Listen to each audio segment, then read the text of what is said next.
Hello and welcome to episode 175 of the Ego Chall Podcast. My name is Preston Byers, and as always, I'm joined by my co-host Justin Binkowski. And on today's episode, we are talking about the very final week of online Call of Duty in the 2025 CDL season. We're going to give our predictions on that. We also have a few conversations that we could have before we end the regular season, or as we get near the end of the regular season. Including Maven and Merck picking their MVP ballot as of right now. We also have a debate about who is maybe the best S&D player. We might get further into that, even though we did talk a little bit about it on the last episode. And are we in the CDL plumber era? I think that was Octane that said that, but we will potentially get into that as well. But before we do any of it, how are you doing, Bink? I'm all right. Yeah, like you said, the literally last week of online Call of Duty matches for Black Ops 6 is coming up. Only 10 online matches remain, and then we are headed to Major 4 at DreamHack Dallas. And after that, we will know the full picture for champs, which 8 teams are officially solidified. And then all we have left is champs and Esports World Cup. So Black Ops 6 Pro season is quickly winding down here, but we still got some stuff to talk about, like you said, so ready to jump right in. Yeah, so Maven and Merc, obviously, Maven and Nameless, sorry, Nameless. not Merc. Maven and Nameless, two of the top commentators. Nameless has been on the desk for years now. Maven was part and still is part of probably the most popular commentating duo, or certainly one of them. They gave their top three MVP contenders as of right now. I guess this could change over the next uh, week and a half, right? Because if somebody comes out in Major 4, has a really dominant event, and helps their team win, then that could sway some voting. So Maven said his top three is Simp, Celium, and Hydra. Obviously, Simp and Cell part of that incredible two-peat or three-peat, however you want to define it. But certainly in this season, they won the first two majors of the season and are currently in first place in the CDL standings. And then Hydra, I don't think, according to his standards, has had the season that he would have hoped, Yeah. considering he talked earlier in the year that some of the online stuff and some of the, I think it was the visa issues, kind of caused a little bit of trouble. Even though LAT has really, had a great season, regardless of some of the disappointing results, a little bit earlier in the year. But he's a great player and probably is very deserving of that mention. Nameless had a very similar list. He did not have Simp in his top three. Instead, at the top, he had Scrap, who is probably the best player on LAT, which is honestly saying a whole hell of a lot, considering Hydra is on that team. But Nameless had Scrap, Cell, and Hydra as his top three. Um, what do you think about, like, obviously with FaZe and LAT, I think these are the only players really that you could consider. Like in my personal opinion, we have talked about the Neptune case and Yep. how if you're just looking at how valuable a player is, he has probably the best argument, but he has not played the whole season. But so then LAT and FaZe have won all three of the majors so far this season, and these are the best players on these teams. So where do you fall? Who is kind of deserving of this honor, or who would be maybe in your top three as we're heading into the final week of online COD? If I had to do my top three right now, as of the second week of Major 4 qualifiers, I would do Cell 1, Scrap 2, and Simp 3. Um, the biggest thing with the timing of this, though, is that there's still a whole fourth major to come before the voting always happens before champs. So that's, it's announced at champs who the All Stars and MVP, Rookie of the Year, all that stuff is. So um, the fourth major really is going to have a big impact on this. If FaZe win Major 4, then I think it undoubtedly has to go to someone on FaZe because they'll have won 3 of the 4 tournaments. Mm-hmm. If LA Thieves win Major 4, I think you can really make a case for either a FaZe or an LAT player because they'll both have 2 championships. So then it comes down to the stats. The biggest thing in that instance will be, recency bias. There will probably be more people more likely to vote for LA Thieves than FaZe players, at least in my eyes. If, LAT win back-to-back tournaments Yes. closer to champs than FaZe did at the beginning of the year. Mm-hmm. Um, and then if somebody else wins Major Four, then we have FaZe with 2 championships, LAT with 1, and then X team with 1.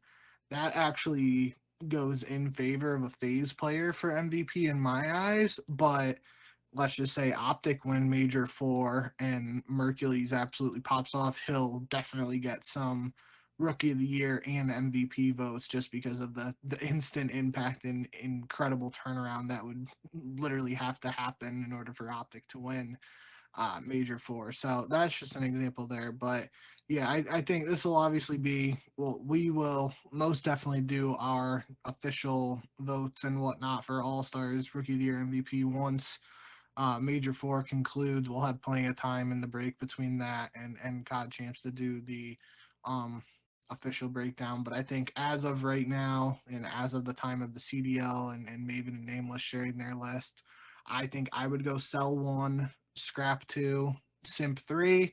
I think it has to be a FaZe player at this point, again, just because in my eyes it's 2 championships to 1, even though LA Thieves won the most recent one. And I think you have to consider who won MVP of the 3 tournaments so far, which was Simp at Major 1 MVP, Cell was the MVP of Major 2, and Scrap was the MVP of Major 3. So I feel like those 3 players have to be the top 3 so far at this point in the season. And, with the one more championship so far, I would lean towards Cell for my pick at this point. I don't think that there is a wrong answer if you're just looking at the top 4 players, like all 4 players that were mentioned in these lists: Simp, Cell, Scrap, and Hydra. I think that really has to be most people's top 4. And I think if you're looking like right outside of that, and I should say right now, that is right now, just like you said, because if it is after Major 4, let's say Vancouver wins Major 4, not saying Neptune will win or that he should win, but he's like undoubtedly like the 5th best player, or like if you're looking at like the top 5 MVP voting, like he has to be in the top 5 at that point, just simply because that showed the impact of his arrival. Even, we've talked about it a lot about how impactful it has been to this point. So I think it's tough. I would probably lean Cell and then Simp and then Scrap, but I don't, like I said, I don't have like this could change wildly even over the last week or the last 2 weeks, because I don't have Hydra in that top 3, but I still think he is, probably he could literally be the best player this week, and he could be the best player next week, and he could win MVP, which I think he did win league MVP 2 years ago, or was that last year? No, What are you talking about? Hydra.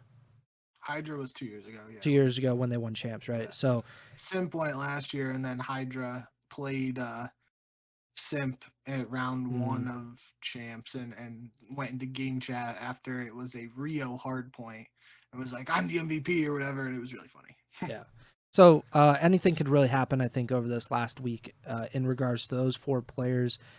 It's going to be really interesting. I don't have like a rooting interest, of course, and I don't really know how this is going to go because FaZe has been uncharacteristically kind of inconsistent when they go online.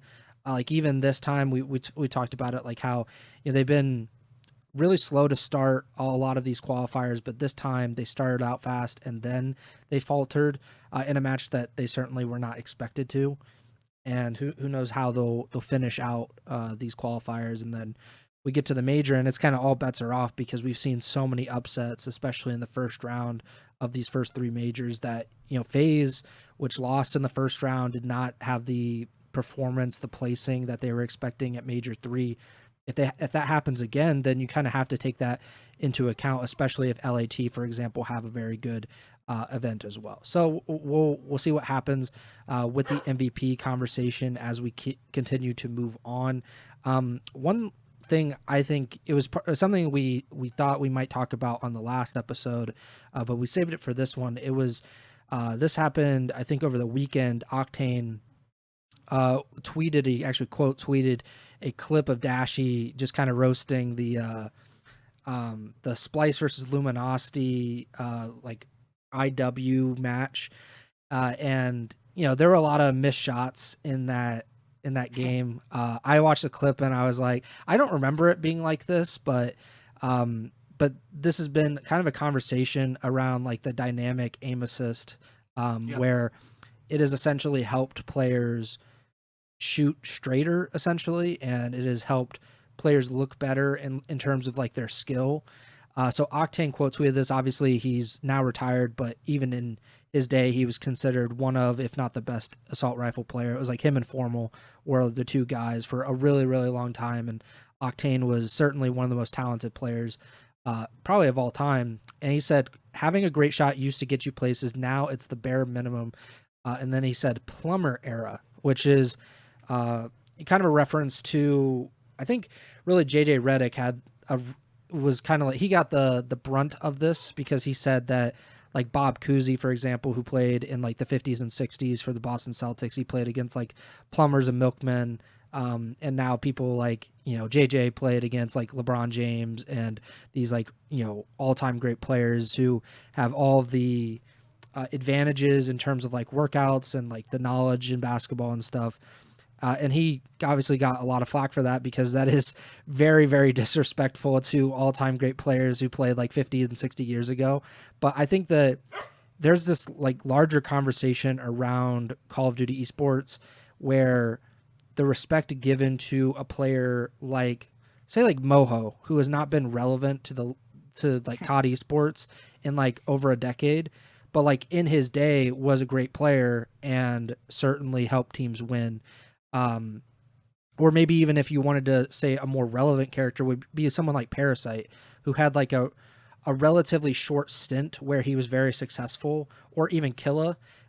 These guys had these like bursts of winning, but they haven't been very good over the past like 7, 8, 9 years. There's a lot of disrespect thrown on them and that they're like less talented or whatever. I would argue personally that they are less talented, but that does not mean anything really in the grand scheme of things. Like I personally believe that like a lot of modern big men in the NBA are more talented than Bill Russell. That does not mean that they're better than Bill Russell because in my opinion, it's all about what you do in your era. Like it doesn't matter if Bill Russell could knock down a three-pointer. Three-pointers didn't exist when Bill Russell was playing. So that kind of stuff doesn't mean anything to me. Like he was very dominant player for his time and was kind of ahead of his time in a lot of ways.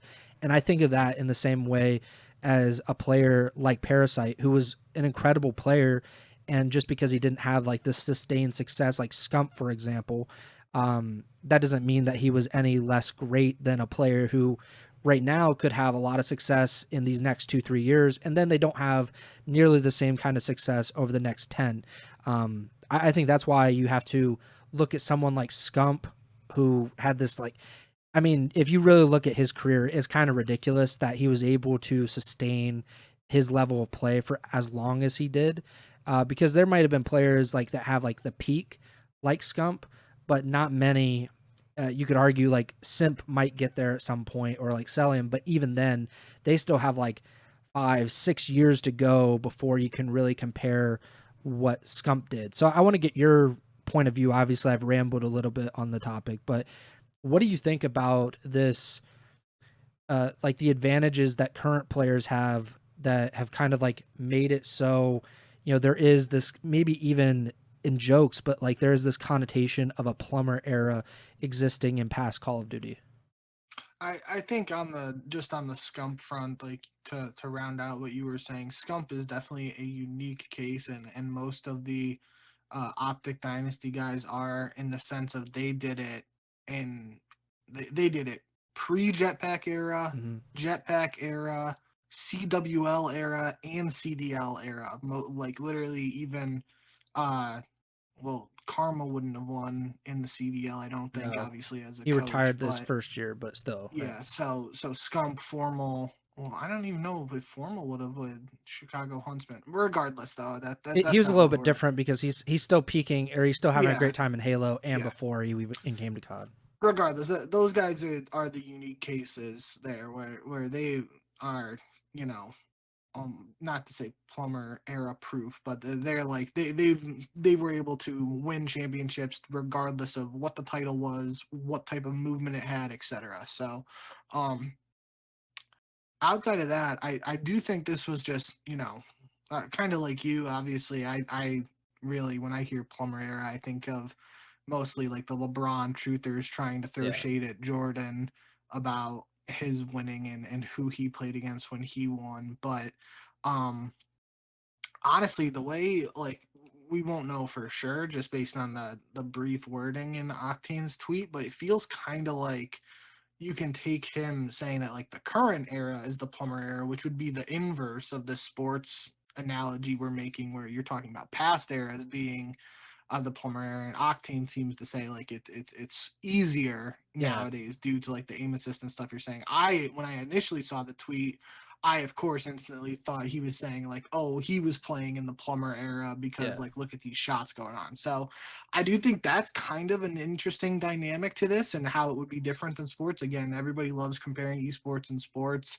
And this would just be another instance of how it could be perceived differently. Hmm. I do think in that clip, I mean, like you, I really did not remember. I mean, I really enjoyed watching IW.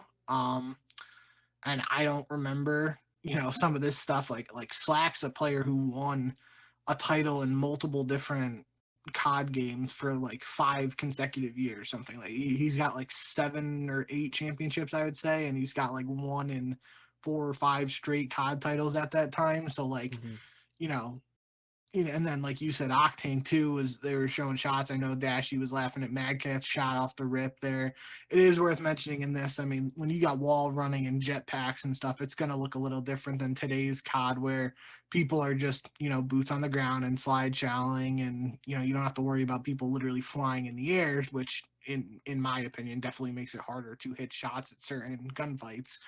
Um, but regardless, I just think this is an interesting um, conversation. And I think the best way to break it down is sort of like how I was saying with Scump and the eras. I mean, you could even say like do like a pre do like the first generation would be like GB and PCL ladders, Yeah, um and then you would go to like a pre jetpack era, which would be your Black Ops 1, Black Ops 2, Ghosts. Then we go to jetpacks with AW, IW, Black Ops 3. Um, then you move to the CWL and then the CDL era. I think there's a little mixing there just to turn depending on how you categorize like the movement in terms of like sliding versus slide canceling versus the yeah. snaking and all that stuff. But regardless, I just think that's like a really interesting way to look at it. And I think that could um lead to some more interesting conversations, especially down the road, because um we look at the current era of the CDL. If you had to think about some of the most dominant players, I mean, a lot of the guys are the Atlanta Phase guys like you're mentioning. um but now does Black Ops 6 become its own, the start of the Omni movement era, if that is carried over into the next title? And if that's the case, does someone like Hydra or even Scrap start to, like make his case for best player in that era over some guys like Simp and Scrap, even if they're winning? Um, so end of the day, I mean, people are always going to have their own opinions. I like you. Um, I think when it comes to sports and stuff, and we say it all the time when we're talking even about COD, you can only play the teams put in front of you in COD. Those guys, like you mentioned, Bill Russell, Jordan, etc., they could only play against the people um, that were put in front of them at that current time. And as much as, even like Octane and Dashy in this tweet here, two of the best AR players, especially in terms of just like pure gun skill and in terms of shooting extremely straight. They're two of the best when it comes to that. I mean, they've had countless battles over the years, even if it wasn't a ton. So like that's a little different than that. But like, people always say like, oh, I'd want to see Kobe in his prime versus Jordan in his prime, etc. And it's like, stuff like that. You don't usually get a you just can't get an answer due to the way time and age works. But again, esports is a unique opportunity in the sense that we technically could, like, if Octane and Dash, you want to go back to IW and have a one-on-one. I mean, if it's on Steam, like they could even do it with the new, well, I guess not the new aim assist settings, but like, maybe it's different because obviously IW is played on console. Um, but that I put it in the notes too. Like Mercules did a 1v1 video against all the guys on Optic today. Like that's something, Mercules, the new hot kid on the market, doing a 1v1 against Scump, Formal, Karma, even Shotzi and Dashy, his current teammates, and the old Optic guys he even played against, Hex, Embos, Pomage, Hitch, like a ton of them. Like we could see more of that if they really want to. I'm not saying this is like a huge topic at the end of the day, but the opportunity for that is definitely more readily available than sort of like we can't see Babe Ruth versus Shohei Ohtani in a home run derby, but we could in theory see Octane versus Dashy do a 1v1 with ARs in old CODs and new CODs, and that would be interesting to see how it works out. I mean, it doesn't even have to be those two guys, but that end of the day, that's a part of this that makes this conversation a little more interesting in my view from the esports perspective. And you are right, because Octane actually said in the replies that this era is the plumber era, and that's how he responded to Zero. Oh, I didn't even see that. Yeah, and then he said in another tweet, he said, "Plumber era started after Vanguard for no specific reason." Because he won champs in Vanguard. Yeah. But I think like if I don't agree, obviously, that like we're in the plumber era, but if you wanted to take that argument and like kind of expand on it, you could say like, look at what Bill Russell did. He won, I think, 11 championships in the 50s and 60s, and maybe even like the very beginning of the 70s. But either way, like this was kind of like what we would consider like the pioneer era of the NBA before it was like a mainstream property and like a worldwide phenomenon thing. But if you look at like how many teams were in the NBA at that time, it's like not that many, right? Like it's maybe a dozen or so, or a little bit more, but certainly not 30 NBA teams. And certainly like with the Boston Celtics in particular, the talent was kind of stacked onto that team. And like because there's only so much that, like the Philadelphia Warriors before they moved to moved to Oakland and became the Golden State Warriors. Like there's only so much that they could do in regards to just like having all those Hall of Famers on one team in Boston. But you could compare that to the CDL where there are only 12 teams. And this has been a conversation that's been had over the years about how like you only have to win like 3 series to win champs nowadays, where you used to have to win at least probably 2 series in your group and then have to play through the bracket to win. And I think that could be the argument, really, is that it was harder because it was more of an endurance competition back then, because you had to play so many matches in a weekend, and you had to play some teams that you had never played before. Like you didn't really know a ton about them sometimes because they were not pro teams. They were not teams that they would normally scrim, or that they wouldn't have like these streamed games. Like you can look up every single match except like that one that got played off stream. I forget what match that was, like last year. But like other than that, every match basically in the CDL has been broadcast. So if there's any official match that you want to go back and watch, you can do that. That wasn't the case like pre-CWL era. So I could see the argument there for like, is this the plumber era? But also like one thing that people always said about Michael Jordan is like and it's a legitimate criticism, not about him because he can't do anything about this, but the NBA expanded so quickly in like the 90s that some of the teams were very diluted in talent. So you could say like this expansion team's absolutely horrible. Of course, like these better teams are just going to run up the score on these really bad teams, and like some of the better players are kind of, or some of the better teams are kind of diluted in that they can't be as great as they are now, where there hasn't been expansion for a really long time, and now you can stack talent on pretty much every team to a certain extent, and every team can beat any team. Um, the CDL is definitely in that era, right? Because we haven't had expansion at all in the CDL since the CDL started before the 2020 season. So for the last 5 years, it has been, I think it's hard pressed to say like, well, you lose players like Aches and TP and Karma and Scump and Formal and Crimsix and Clayster and all these really great players.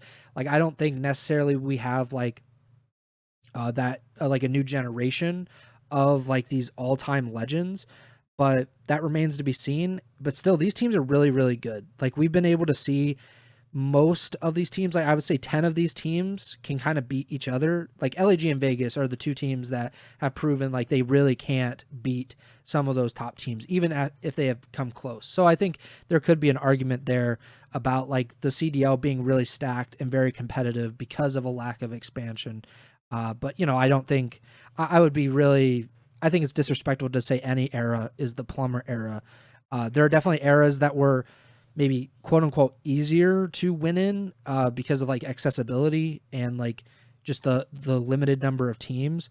But like I'm never gonna say like it was easy to win a PCL because one, I don't know that much or as much as I probably need to have that conversation.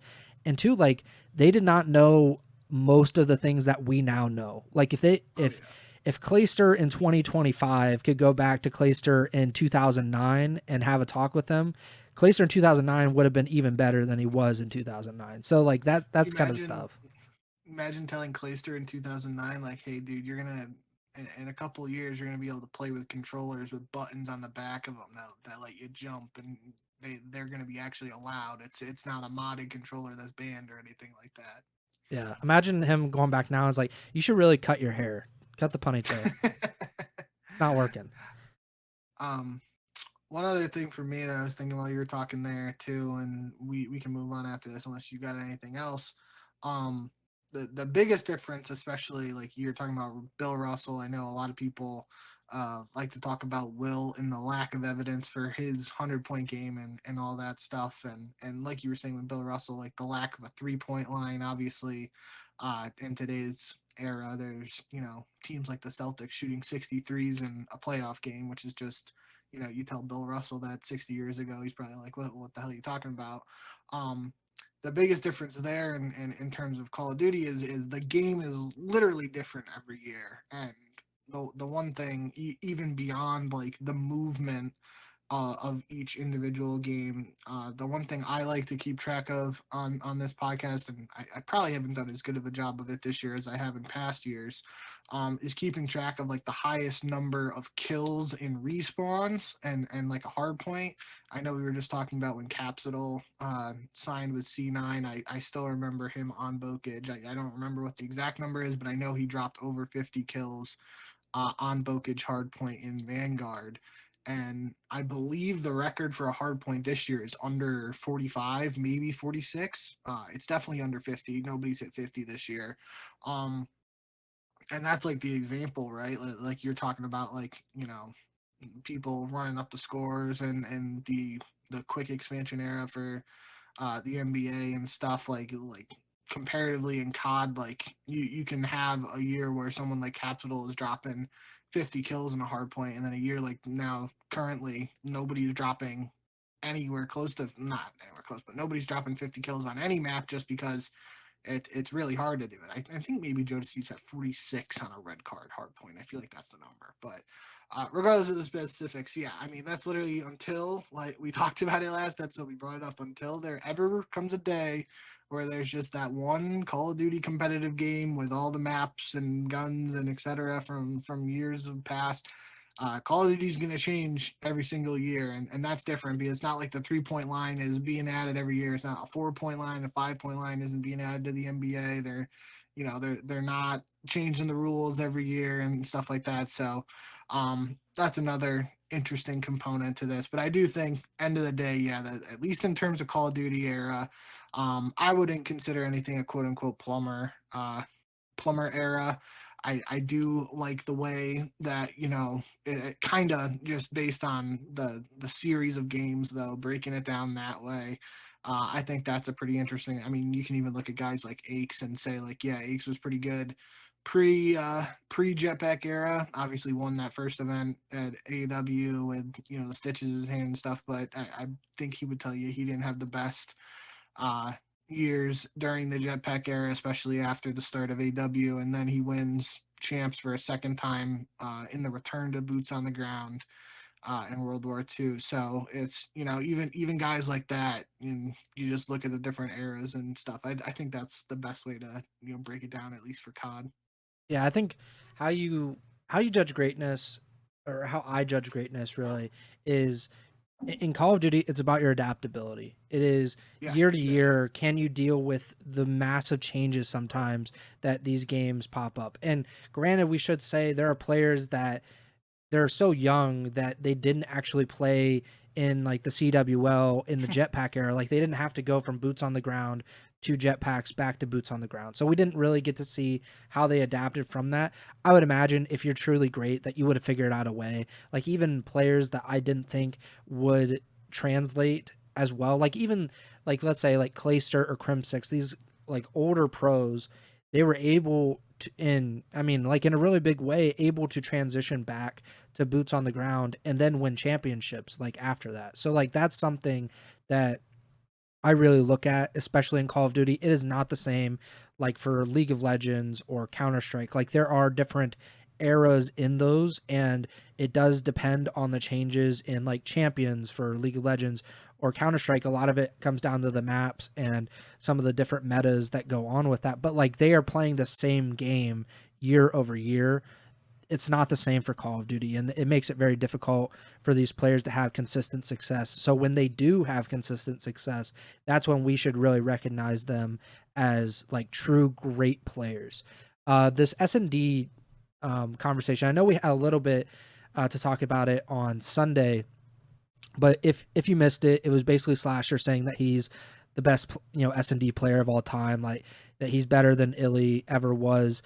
So I just thought it was interesting because Breaking Point, if you haven't been on Breaking Point's website, I would really recommend it, at least for if you're really into stats or just you want to look up a certain match. Like you can go back and you can pretty much see stats for a lot of these matches. But they have the since the CDL, or they don't have the inaugural CDL season, but the last 4 seasons, so 21, 2, 3, 4, and this year, they have the stats for every one of these seasons.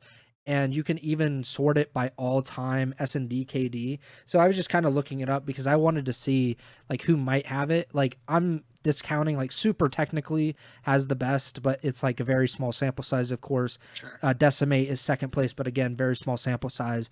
The first place in terms of S&D KD since the 21 season is Celium, which I came into this thinking like to me he's probably the best, like the at least from what I can remember of like, because I don't really think about like CDL players necessarily in that way very much because Cell is great in all game modes, so I'm not thinking of him as like, well, he's like this S&D guy. I think of Illy more in that way because like he came up as an S&D guy and like that was very clearly his strength in the CDL as well.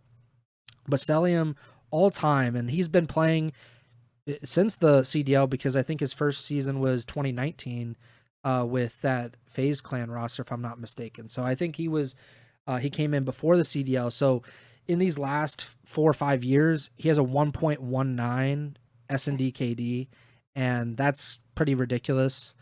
I Um, mean, it's not really surprising. no, it's Like not. he's always gonna have really good KDs unless it's just a bad game for him. And even if it's a bad game for him, I still think he is just his play style, and people can talk about the snaking and whatnot. Obviously, some of those earlier CODs where there weren't as like strict GAs Hmm. or attempts to GA snaking, he was, pretty he was going after it, and that's going to help you survive probably a little bit more, and if you're surviving a little bit more, it'll keep the KD up. But even regardless of snaking, just his play style and the reason he has a good KD, and he just values he knows how to play his life. Hmm. He's a tough kill on the map, whether it's search, hardpoint, respawn, whatever. Um, and I think that, especially if you got an AR and you got Simp and a BZ running in front of you, like if they aren't getting two pieces or trading each other, you're able to get the trades after them, and that's gonna help too. Yeah. So Atlanta FaZe currently has 3 of the top 4 all-time S&D KDs over the last 4 years. So Sella is obviously first, and then there's Simp at second, Hydra is in third, Abizi in fourth, and then there's Scrap, Dashy, Shotzi, Insight. So um, and I think it's really interesting because Breaking Point not only gives you the S&D KD, but they give you the number of first bloods they have, their first deaths, their plants, their diffuses. And it's so crazy because it really illustrates your point that Celium values his life, and he's obviously been a primarily AR player. So AR players usually keep a little bit of a greater distance. They're not like, I'll say it in a minute what Abizi's is, but like you can imagine the difference in Celium, who's playing back a little bit more, plays a little slower in terms of like rushing in than Abizi. So Celium, Yeah. he has 254 first bloods, 184 first deaths. That is both the, not including, so in terms of first deaths, that's the lowest of like the top 7 or top 8. So like obviously that shows he's not the first one to die very Yeah. often, and he probably, if he is the first to die, it does not mean good things for FaZe, I'm sure. In terms of first bloods, he has like the 5th most, or like the 3rd worst, like among that group. So he has 254 first bloods. Abizi has 585 first bloods. And his first deaths, again, Salim had 184 first deaths. Abizi has 534 first deaths. So he has like 3-4 times what his teammate has in terms of, and that makes sense. Like literally the whole read on Abizi's career has been he's literally one of the most aggressive players of all time. Like if you believe Celium values his life more than anything, Abizi values the number of lives he can get. So he is making the most of it. He's trying to completely just run at the other team and making them uncomfortable. And then you have like someone like Simp, who is kind of in the middle of those two. And I think that's why this trio has worked so well, at least in Search, which, I mean, before this past major, they had won like 91% of their search and destroy maps on LAN. So like that was kind of that's kind of the success here, is that they're able to basically like feed off of each other. And it also, one last thing on these stats is the plants and diffuses. So it's Celium has, he's not going to rush in, so he should not have the bomb. He should not be planting the bomb if he's going to be valuing his life. It's still crazy how few times he's literally planted a bomb in search and destroy, though.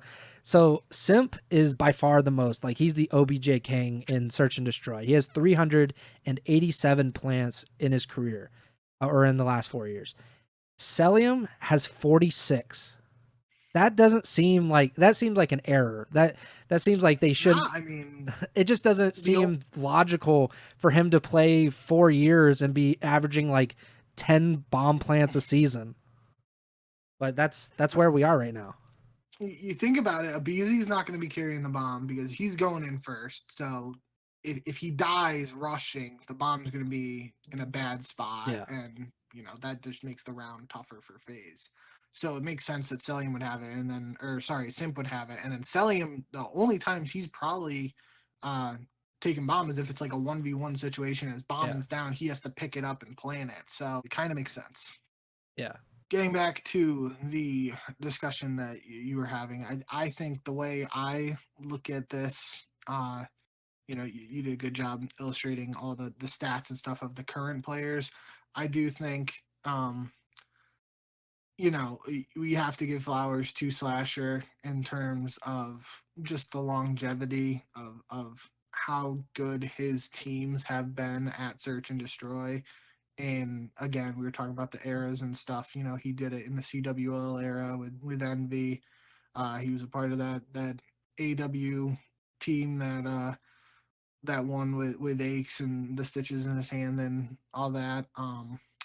And even as recently as like Atlanta FaZe, like it helps when you're playing with those three guys that we illustrated the stats for. But like they're a pretty good search team, all things considered. You got to give Illy some of his flowers too, because even as recently as last year, we talked about how good that Seattle Surge team was at Search, and he was a big part of that. Um, but I think, big picture conversation, I do think at the end of the day, guys like Simp, Abizi, Celium, if we're talking strictly players in the CDL, they are going to be at the top of a lot of lists in terms of who the best S&D players are. I think if we go, you know, I know for me personally, my favorite search and destroy player of all time was Fizzer. Shout out Fizz. He was the guy who, I still remember watching Nade spot videos and stuff from him back in the OG MW3. He was my guy who really got me into uh, you know, grinding competitive S&D so many years ago. So I have to give him a shout out at least in consideration there. And then even a guy like Tupac, like if we're talking about people who weren't in the CDL, like I don't know the exact numbers because I've never done anything on CMG.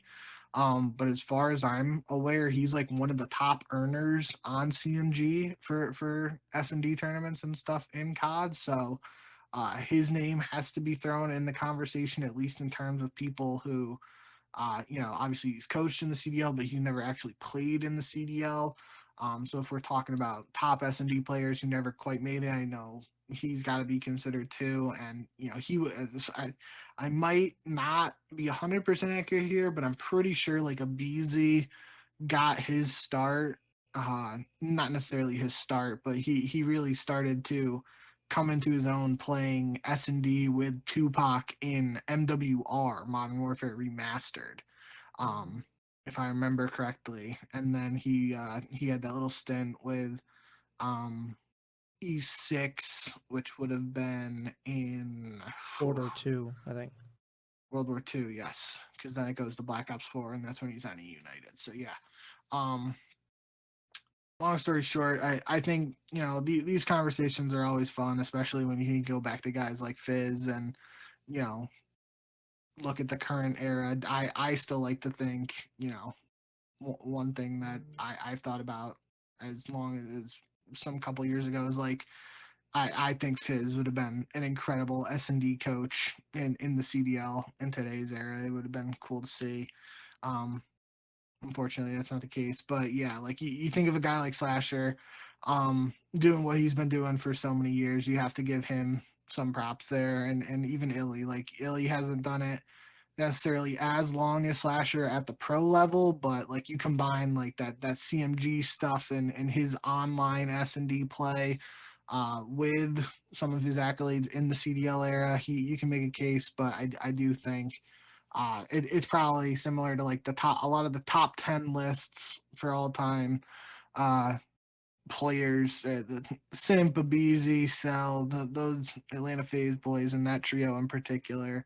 They're going to be at the top of a lot of lists when it's in terms of just basically everything when it comes to competitive COD. One last thing I'll say about this topic is what the future looks like for S&D, because even players like Illy and Shotzi and Cell, they came up in an era in which they played, UMG or CMG or GB. They played in these tournaments online, and it was kind of plentiful. Like they could pretty much grind out those tournaments day after day and get better at it.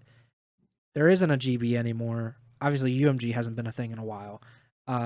I don't know what like the state of like how active people are on CMG at this current time, but it seems like S&D interest in general has never been lower, because what it used to be is players would either before they got into competitive be like S&D stars, or after they retired or were just done competing, they would then transition into being S&D streamers.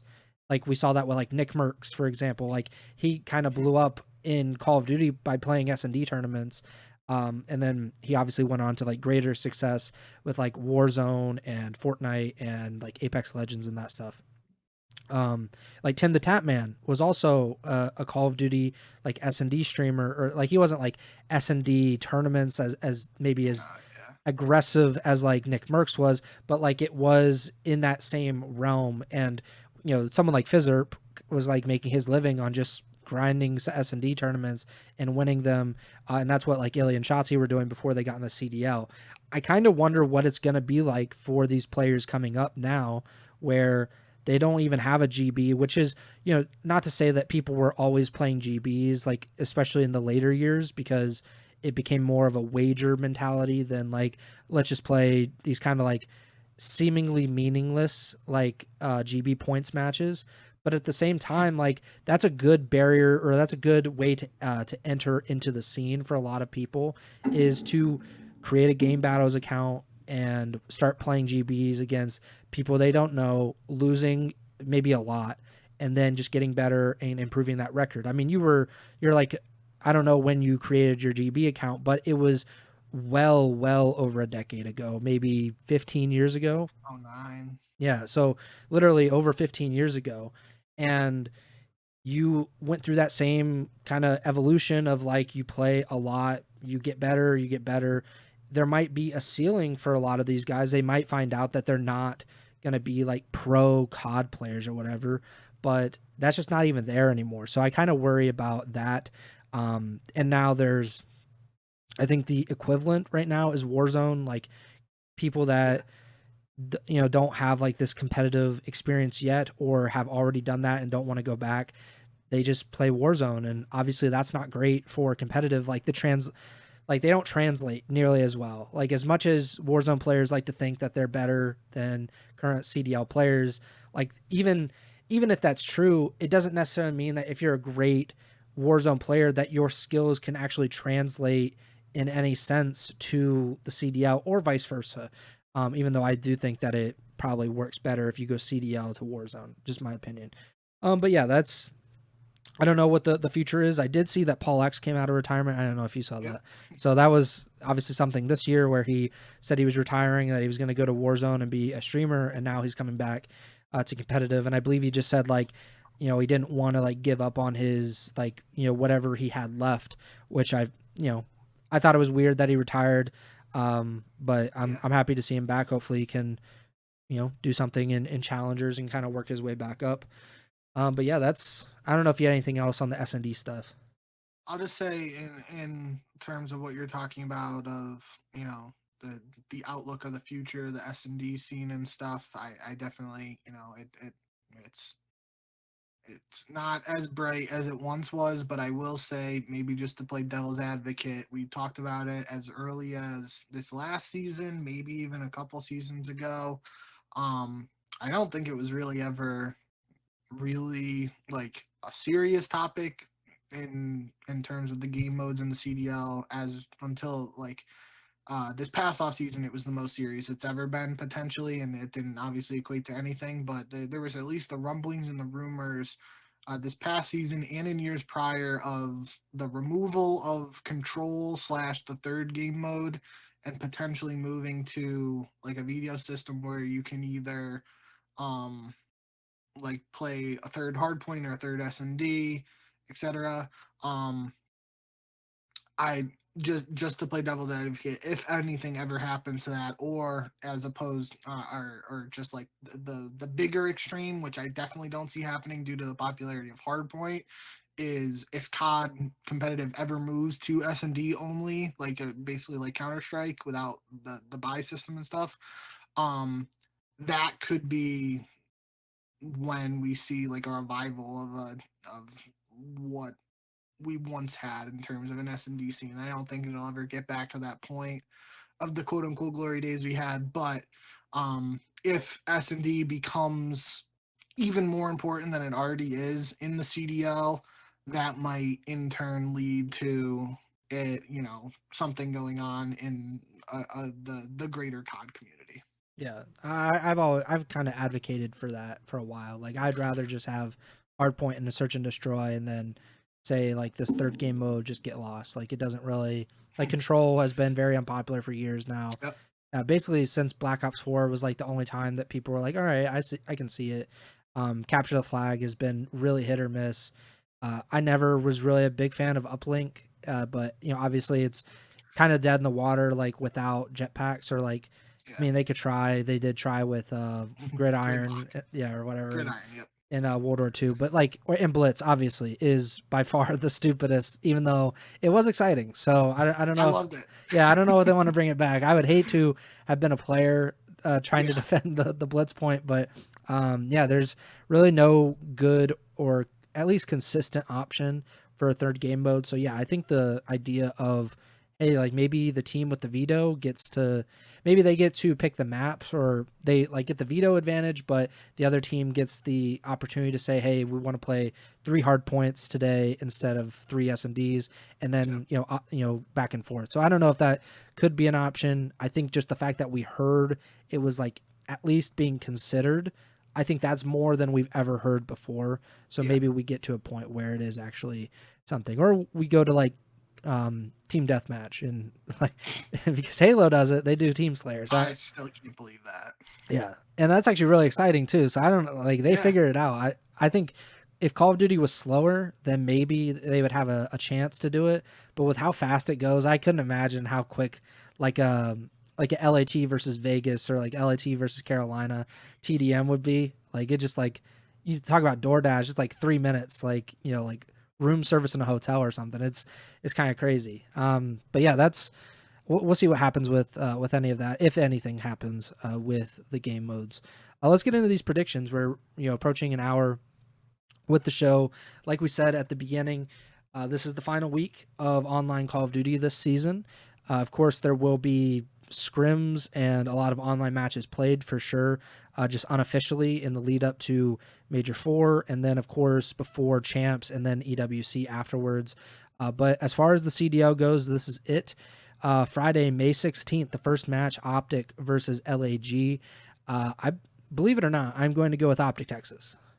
Yeah, give me Optic. Carolina versus Minnesota. I will go with Carolina. This is a really difficult match to pick. Minnesota needs to win. Like, there's they could still make up the loss and stuff if they have a really great Major 4 performance, but Optic is playing LAG. Carolina has looked really vulnerable. If the Rocker don't win, it just makes it that much harder to make champs. Yeah, I'm going with Minnesota. Everything we've talked about with Carolina really goes against me picking Minnesota, just in terms of talking about Carolina beating the teams below them in the standings, losing to the teams above them. Minnesota is obviously below them in the standings, but Minnesota did beat Carolina 3-1 in the losers bracket of Major 3. I believe this would have been the first match for Dylan Rex with Carolina that wasn't against LAT. Yes. So he does have some more reps with this squad under his belt, but the fact Minnesota beat them recently and it's the same rosters, I'm going to go with Minnesota here. And then the final match of Friday is Boston versus LAT. This is a rematch of the Major 3 winners bracket round 1 series, in which Boston upset, or not Major 3, Major 2, excuse me, where Boston upset LAT and sent them down to losers bracket. I'm not going with Boston. Oh, come on. No. Like, maybe on LAN, but because LAT would probably be like the first seed, and then I'd be like, all right, like, I could see it. Actually, not this time, but yeah, I just think I would not be shocked. I don't think anybody should be stunned if Boston does this, because they've beaten teams that they really shouldn't have multiple times this year. I just don't think you can consistently pick them to win a match against either the best or second best team in the world. Yeah, going with LAT. This is a pretty important match though for LAT. Yeah, certainly. In terms of trying to make sure they're in winners bracket, just because they're at 1-2 heading into this match, and their other opponent we'll talk about here. These are both teams that LAT, they're playing at their best. They should beat them, but it's teams that have that potential to cause an upset. So I'll take LAT, but this could be a little interesting. In addition to the Major 4 qualifier standings, I believe if LAT win both of their matches this weekend, regardless of what happens in Atlanta's only match, LAT will be the first place team heading in to Major 4. They will have first place in the overall season standings because they're currently tied with FaZe, but FaZe only has one match left in these qualifiers. So, I mean, that would feel good, I'm sure, for them. Of course, the qualifiers and making sure that they're in the winners bracket and they have like a somewhat decent seed is of the utmost importance, and very much they should focus on that. But I think it would be a pretty big accomplishment to even finish the online portion ahead of FaZe going into the major. Saturday, May 17th, speaking of Atlanta FaZe, they play the Vegas Falcons. I'm going to go with Atlanta. I don't know how much Vegas needs to win to avoid the worst record in CDL history, or if that's kind of almost a given now. Well, it would just be that Paris team. That would have been 2023. They won 4, I think. Nope, not 2023. No, the Paris team won 2. Oh, yeah. And I think Vegas has won 2. Paris went 2-23 in 2022. So this team is already 2-26. So they have to win one match either in these qualifiers or at Major 4 to avoid worst record ever. All right, so we're on history watch. So let's keep an eye on that. So Vegas versus Atlanta, who do you got? I'll take Atlanta, please. Okay. C9 versus LAT. Gonna go with LAT as well, but we just saw Cloud9 upset Atlanta FaZe in a match that was very unexpected.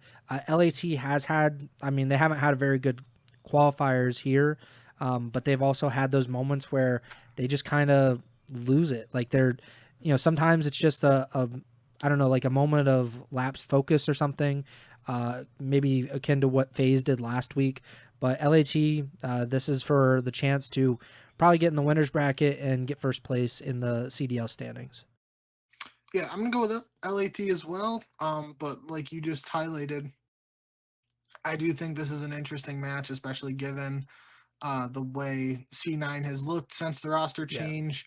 And this is an important match for C9 since it is their last qualifier in terms of trying to get a winner's bracket spot and in their race for champs.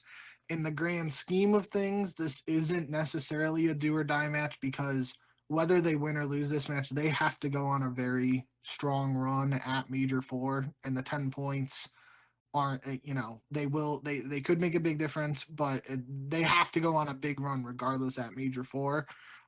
So I'm looking at this more as just a test to really see where how this new C9 team stacks up to a team of the caliber of LAT. They definitely are going to come out firing and try to win. But I think LAT gets the job done if they're firing all cylinders. But this should be a good one. Next up, Miami versus Carolina. I'm going to go with the Heretics. This would be for the perfect Major 4 qualifier run. Miami would go 5-0, and I don't know what the tiebreaker, how it would work out. We'd have to see with Toronto. But at worst, they would be the second seed heading into Major 4. So who do you got? I got to go with Miami too. We highlighted last episode and maybe 2 episodes ago just Miami's S&D record since Super joined the team. So matchup wise for Carolina, who is another strong S&D team, it's tough on paper there if they're both good S&D teams, and Miami's playing better in S&D, I would say right now. Maybe Carolina is able to steal the hard points, but Carolina has been up and down in hard points. So this could come down to a game 5. I wouldn't be surprised, but I think Miami gets the job done. Yeah, I think the fact that Miami's like weak point is their hard point, and Carolina, their weakest point so far with this new roster has been their hard point. I think that just does not bode well for the Ravens. And then the final match on Saturday is Toronto versus Vancouver, which is honestly a banger of a match. I'd love Yep. to see if Vancouver can make that rebound. And then, of course, for Toronto, this is one of two big matches this week. And if they're able to win both, then they would either be the number 1 seed or the number 2 seed at Major 4. I'm going to go with Vancouver, but this is by no means like a confident pick, which is how kind of inconsistent the Surge looked over the past few weeks and how good Toronto has looked. Yeah, I'm taking Vancouver too. But this should be another really good matchup. And again, similar to LAT, just given Vancouver's record in these qualifiers, this is a big match for their aspirations of starting in winners bracket at Major 4. The final day of the final week of online COD, Sunday, May 18th, starts off with Preston Byers Bowl. Yeah, I'm gonna be wearing. I don't have any breach gear, but my heart bleeds green right now. Boston versus LAG. Obviously, we just noted LAG, or I think we should note LAG is 4-24. We're both predicting them to lose the first match of this week against Optic, which put them at 4-25. Obviously, another loss here would keep them at 4 wins. I don't foresee them winning at Major 4. I believe the Boston Breach won 5 matches last season. 6. So they're on pace to be probably the 3rd worst team in CDL history behind the Paris Legion team you just mentioned and this year's Vegas Falcons team. So we're on history watch again, even though 3rd is not necessarily as great, but still, I'm going to go with Boston. But yeah, if Boston loses this is really embarrassing. I really want to go. I can't do it. I'm gonna pick with Boston. I mean, if LAG is gonna win a match, I think this is one where they could get the job done. But it's definitely I don't know. I think Boston's a better team, so I'm just sticking with them. I'm not gonna overthink it. And we should also note that 5 teams are currently 1-2 in the Major 4 qualifier standings, and Boston is one of those teams. Like they play LAT, who is another one of those teams. We're both expecting them to lose to LAT. C9 is 2-2. They could very easily drop down to 2-3. So Boston really does need a win here. I mean, unless they beat LAT, then it's like, all right, like, I mean, that helps out a lot. But I don't think they're going to get into the winners bracket even on a tiebreaker at 1-4. So they definitely need one of these matches to at least have a chance at winners bracket, which would go a long way. They're not really in danger of not making champs, but they could theoretically get jumped by Optic for 7th place if Optic continues to do well. Boston kind of slumps at the very end, but yeah, so Boston probably definitely needs to win this match against LAG. Speaking of Optic, they play in the next match against the Toronto Ultra. So a pretty tough week for Toronto if Optic is supposedly good. Like we don't really know. They obviously lost one match last week. They won the second match with Mercules. Maybe another week of practice will have helped this team kind of come along. I'm gonna go with the Toronto Ultra, but Mercules looked really good in his first week. If he's able to get a little more comfortable with this team and they're able to get a little more comfortable with him, I think the green wall will be kind of like really pumped up going into Major 4 if they're able to win this match.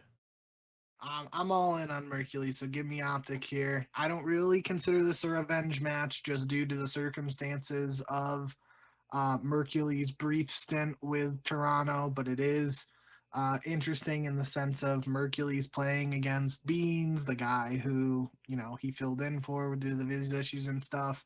So if, Mercury's comes out and drops a 1.8 on Beans' head, there might be some good memes and stuff on the timeline. So that's what I'm rooting for. I think this should be a really good matchup and a good test to see where Optic sits right now with Mercury's in the lineup. So give me Optic here. And then the final match of the online portion of the season is Vancouver versus Minnesota. I'm obviously going to go with Vancouver. Yeah. But again, Minnesota really needs a win here. I mean, yeah, it's a very tough match for Minnesota. I'm going to go with Vancouver too, but similar to I believe last week with Minnesota playing after Optic lost, I think last Friday. I'll just go back in the notes and look. Um, this is an opportunity. Yeah. So Optic played Boston last Friday. Boston won 3-2. Oh, it was Cloud9. Cloud9 then beat um Atlanta after that, and that was a big, combo of their win plus Optics loss, helping in their champs race. So this is an opportunity for Minnesota to do the same thing, right? Because Minnesota versus Vancouver is kind of similar to C9 versus Atlanta. We're both picking a Vancouver here. We both picked Atlanta there. But Minnesota's season's on the line, and regardless of who's put in front of them, they got to come out firing if they're going to make something happen.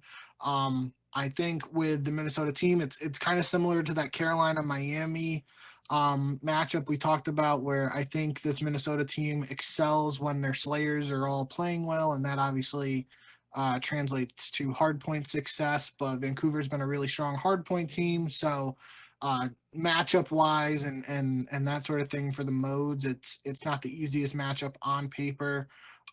But we've seen a ton of game fives from Minnesota. Wouldn't be surprised we see another one here to end the online season. I can't think of a. It would probably suck for Minnesota, but a game five, round 11, Vancouver win to end the online 2025 season. I'm not ruling it out. Another thing to at least mention in regards to Vancouver is they are 30 points behind Toronto for third place.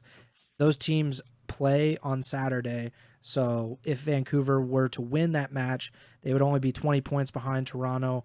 If Toronto does end up losing to Optic, like you think, and then Vancouver wins this final match, they would only be 10 points behind Toronto heading in to Major 4. That could be pretty significant because right now the Miami Heretics are the fifth place team, so the fourth place team would play them at champs. Miami has looked pretty damn good. The sixth place team is the Carolina Royal Ravens, and they have not looked good at all. So that could be. I don't think it'll be a factor in terms of motivation because I think both these teams are going to be sufficiently motivated. But I do think that's something to just keep an eye on as you're watching these matches, and obviously once we get to Major 4. The pick'em this season, 135 and 75 is your record. I am 138 and 72, so a 3-match difference as we get toward the end of the season. And we will be back on Sunday, May 18th to talk about all these matches and whatever else may have happened around the Call of Duty esports space in that time. Make sure to like, subscribe, and follow the podcast feeds wherever you're listening or watching on Apple Podcasts, Spotify, Amazon Music, and YouTube. Please subscribe to the YouTube channel and help us boost up those numbers. And you can also, if you are interested in watching the live stream, you can do that on YouTube, or you can go to twitch.tv/Ego Chall Podcast. You can also follow Bink on Twitch, twitch.tv/JBink with 2Ks. You can also follow us on Twitter at JBink with 2Ks, at Pres Byers, and the podcast Twitter is at Ego Chall Podcast. Again, we will be back on Sunday night to talk about the matches and kind of wrap up this online portion of the season. And then next week, next Wednesday, most likely, we will be talking about Major 4, giving our preview shows, which we've both admitted that they are some of our favorite shows to talk about and to do. So, we're getting close. We're getting close to the end of the regular season. We'll be talking, I'm sure, a lot about the standings after this week's matches because then there's only one more opportunity for these teams to earn points and improve or really screw up their seasons and, their chances at making it to champs. That does it for me. Bink, take it away. Yep. Thank you guys, as always, for all the support. Like Preston literally just said, coming up on the end of the online season, so I'm not going to thank you yet. I'll thank you next episode for being here for this whole journey, the online portion of the league. But we do still have that preview show coming up on Sunday, and or actually the preview show will be next week on Wednesday in full. But regardless, yeah, we still got some good episodes and content planned for you guys, despite the online portion of the season officially ending in just a couple days. So we'll be here if you guys are willing to listen to us. So thank you guys as always, and we'll see you back here on Sunday. Just remember to send the chow.